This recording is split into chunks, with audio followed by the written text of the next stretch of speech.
अहम खबर आप तक पहुंचाएं कि पीटीआई रहनुमा हसन नियाजी पर इदारों के खिलाफ बयानात पर कराची की अदालत ने हसन नियाजी को मुकदमे से बरी कर दिया। पीटीआई के रहनुमा हसन नियाजी पर इदारों के खिलाफ बयानात का केस कराची की अदालत ने हसन नियाजी को मुकदमे से बरी कर दिया है। हसन नियाजी को सख्त सिक्योरिटी में कराची की अदालत में पहुंचाया गया, जिसके बाद ये फैसला किया गया और फैसले में उन्हें बरी कर दिया गया है। पीटीआई के रहनुमा हसन नियाजी पर इदारों के खिलाफ बयानात का केस कराची की अदालत में हसन नियाजी को मुकदमे से बरी कर दिया है। हसन नियाजी को सख्त सिक्योरिटी में कराची की अदालत पहुंचाया गया, जिसके बाद ये फैसला सुनाया गया और मुकदमे में उन्हें बरी कर दिया गया। इस पर मजीद तफसीलात जानते हैं डॉन न्यूज़ के नुमाइंदे शफी बलोच से। जी शफी, आपसे जानना चाहेंगे क्या पेशरफ सामने आई है?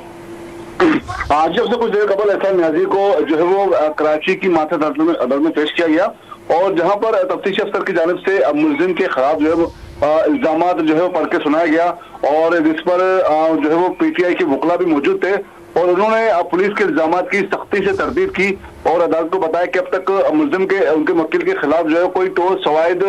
जो है वो तफ्तीशी अफसर की जानिब से पेश नहीं किए गए और ये मुकदमा बनता भी नहीं है और एक ही इल्जाम में